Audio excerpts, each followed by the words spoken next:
agencies and the law enforcement partners who have developed and are implementing a comprehensive security plan. So I've in my short couple of days here, I've reached out to most people, and again, confidence should be high. The National Special Security Events, or the NSSE, are a whole of government effort. That's the way we like to operate. That's the most efficient, and highlights the collaboration between federal, state, and local partners. In this inauguration of the 59th presidential inauguration, but it's also the 67th overall NSSE. Nearly 200 agencies have come together to ensure the security, the safety of government officials, facilities, and the general public. DHS, with the lead responsibility for design, planning, and implementation for security operations in coordination with our interagency partners for the 2021 inauguration, has designated this event as a national security special event. And finally, sir, U.S. Secret Service assumes the mandated role as the lead federal agency for the design and implementation of the operational security plan. The FBI has the lead responsibility for domestic intelligence, counterterrorism, investigations of crimes, and FEMA has the responsibility for emergency management and consequence management. And so with that, I'm going to pass it to Director Murray of the U.S. Secret Service. Thank you, sir. Thank you, Mr. Vice President. I appreciate the opportunity to talk to you about the extent and the depth of our inaugural security planning. It's been going on for many, many months now. As the Acting Secretary mentioned, this is an NSSE, the 67th. NSSEs are born out of experiences like we all endured back in 1996 down in Atlanta with the bombing there. It was recognized by congressional leadership and then President Clinton that there was a gap in the coordination between federal, state, and local organizations when it came to security planning and crisis response. So in an effort to remedy that situation, there was a bit of legislation, and we wound up with this NSSE model we've been employing for about 22 years now. The Acting Secretary enumerated the three agencies that take the lead here: FEMA, FBI, and Secret Service. And as he mentioned, the Secret Service is mandated to serve as the lead entity for operational security planning, design, coordination, and execution. I think the general public is very familiar with the Secret Service's protective mission when it comes to our protected persons, presidents, vice presidents, foreign heads of state, and so on and so forth. But with NSSEs, we're talking about ensuring the safety and security of everyone: the general public, members of Congress, staff, anybody that's associated with the event. So, interesting to point out, make sure the general public's aware of that. Those three lead agencies get together well before the event takes place. For instance, once campaign stock ends in the Secret Service, we begin preparing for the next one.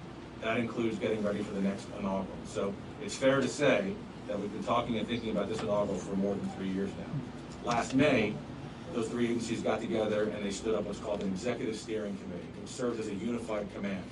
At that point, they're joined by a number of key agencies here in D.C. Too many to mention, but here in D.C., we're talking about Metropolitan Police Department, U.S. Capitol Police, a number of elements from the Department of Defense, and the list goes on. That unified command then goes ahead and identifies critical areas for the event, and they establish subcommittees to focus on different mission requirements. There's more than 24 for this inaugural. I won't list them all, but probably pertinent of interest would be we have subcommittees regarding civil disturbance, another one regarding crowd management, a separate one concerning airspace security, and the list goes on and on. Those 28 subcommittees report to the Executive Steering Committee. Those are your planners. What's represented there, sir, starting back in May, is more than 100 agencies and many hundreds of professionals in law enforcement, military, and the intelligence field. The Acting Secretary mentioned this is the 67th since 1998. It's also important to note that half of those 67 took place right here in the National Capital Region. And that really serves to underscore the long-standing partnerships and the very, very deep collective experience all these agencies have in securing these very critical national events here in the National Capital Region. I imagine the question in everybody's mind is, why is it we think that what happened on January 6th can't happen again next week? And I would point very keenly to the level of planning and coordination we've been carrying out for more than 9 months. We are highly confident in our security plan, but we are always wide-eyed and sober and looking to capitalize on lessons learned. So of course we're taking a look at the events next week to ensure that we've covered down. I think another way to answer that question is, what programs and measures do we already have in place that would have prevented something from that happening? Our perimeter is expansive. It basically covers most of downtown Washington, D.C. It's effectuated by many, many miles of hard fence, and is supported by many, many thousands of law enforcement and National Guard personnel. The National Guard has been extremely supportive in this regard. We're very mindful that they have a mission beyond the National Capital Region, and we're working with the General and his staff to ensure that we don't deplete all the various states of what they might need over the coming days. And with that said, sir, I'll turn over to General Hokanson for his comments. Thank you. Thank you, Jim. General?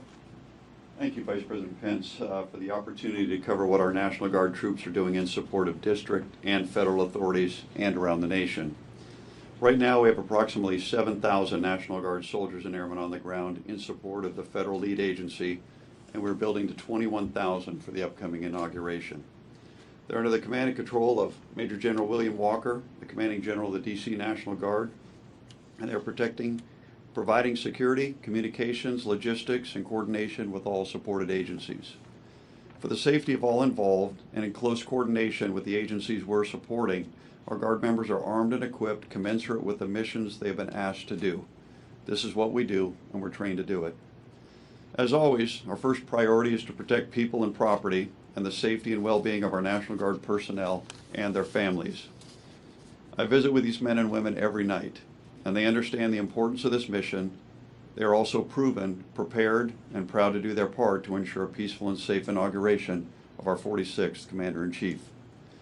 In addition, we're working closely with our adjutants general across the nation to ensure they have the personnel and equipment to meet any requirements in their communities. This includes the response to COVID-19, support to Operation Warp Speed, and any new requests for assistance. As you may be aware, the forefathers of today's National Guard were present for the inauguration of George Washington, and we've been part of every inauguration since. This support is made possible by our governors and their adjutants general, who have met every request we've asked of them. Lastly, I would like to thank our National Guard service members and the families and employers who make their service possible. While the last 12 months have been unprecedented, we continue to respond to every mission, both here at home and overseas, living true to our motto, always ready, always there. Thank you. Thank you, General. Chris? Mr. Vice President, just as we're doing with our investigation into last week's violent activities at the Capitol, we're bringing our aggressive operational capabilities and deep investigative and intelligence expertise to next week's inauguration. So, as Director Murray said, while the Secret Service takes the lead in inaugural security, the FBI is the lead federal agency for crisis response, for counterterrorism investigations, and intelligence analysis. And in that vein, as Director Murray said, we've been planning for months and months on this, which is part of what I think gives us the confidence that we have. At the FBI, we've set up a national command post at FBI headquarters, as well as a command post in our Washington field office, which I know you've visited before and you would recognize, as well as we're having command posts in all 56 of our field offices.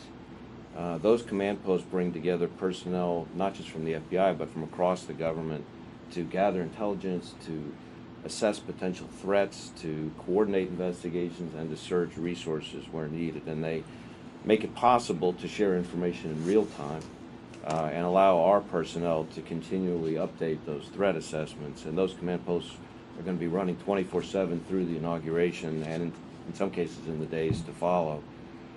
We're monitoring all incoming leads, whether they're calls for armed protests, potential threats that grow out of the January 6th breach of the Capitol, or other kinds of potential threats leading up to inaugural events, and then various other targets. So we're lashed up with all of our partners in that regard.